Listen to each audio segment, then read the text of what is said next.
We open the seventh chapter, which brings us to a personal level with issues of authority. The most fundamental aspect of being a manager is the power to make decisions for others. The classic organizational structure is a pyramid, with the employees arranged in layers stacked on top of each other. The higher the layer in the pyramid, the smaller it is, and primarily, the more authority and power it concentrates. The CEO is usually at the top of the pyramid. Theoretically, it could be said that they have unlimited power. Theoretically. Practically, this is not the case, of course.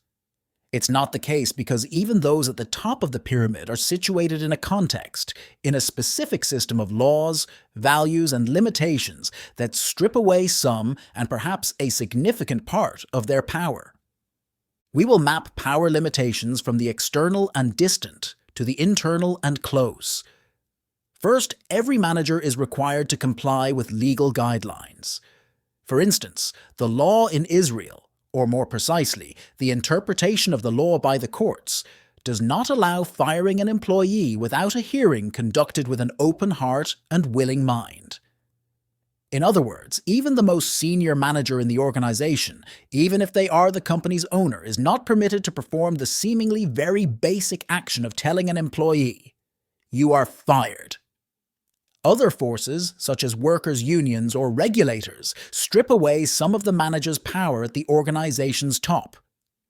Another limitation on the power of managers in an organization stems from those who manage them, whether they are board members or managers in the corporation of which the organization is a part, who may dictate decisions that reduce their authority. Let's move on. Another factor that may or can undermine a manager's authority is those employees who are supposed to accept it.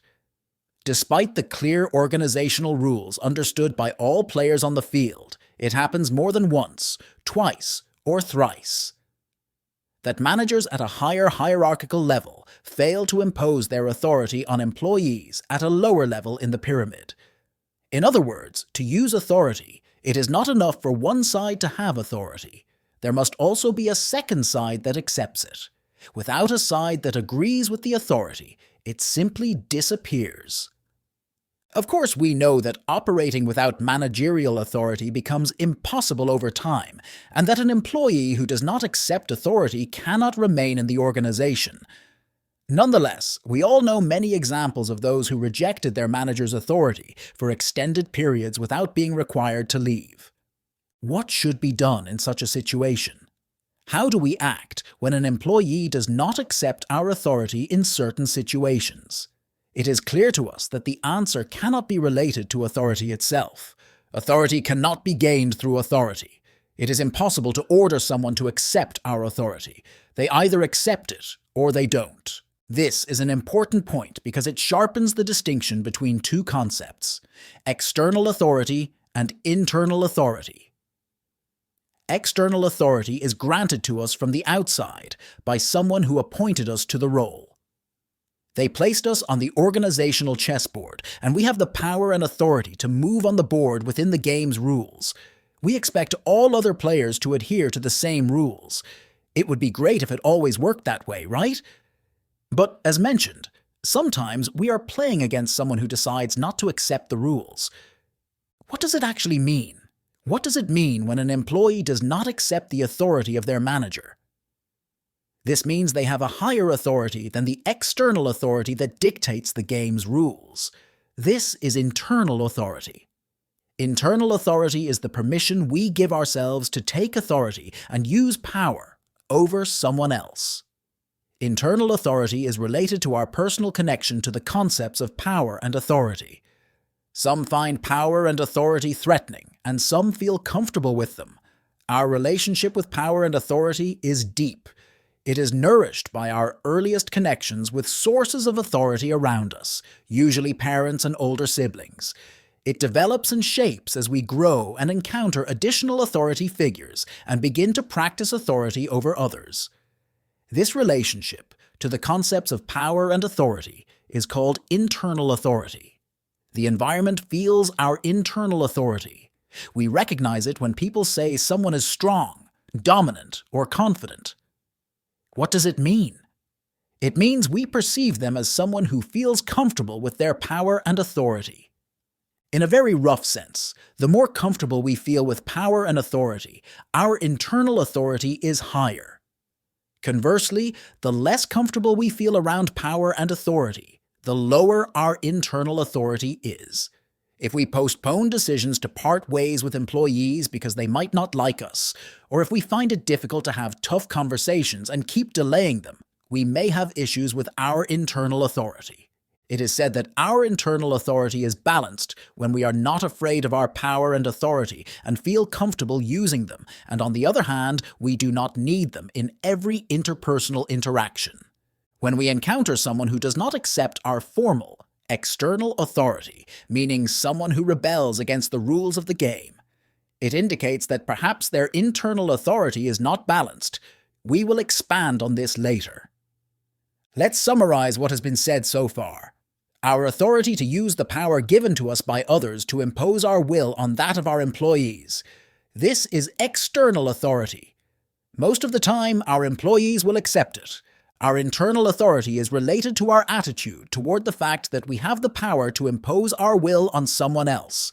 Balanced internal authority refers to the balance between feeling comfortable, exercising our power when needed, and the ability to use other mechanisms to achieve goals. Research examining the impression leaders left on their followers showed that more people followed those who used their inspiration to lead, rather than those attracted by the authority's power. However, the same research also showed that leaders who did not know how to use their authority and power failed to inspire.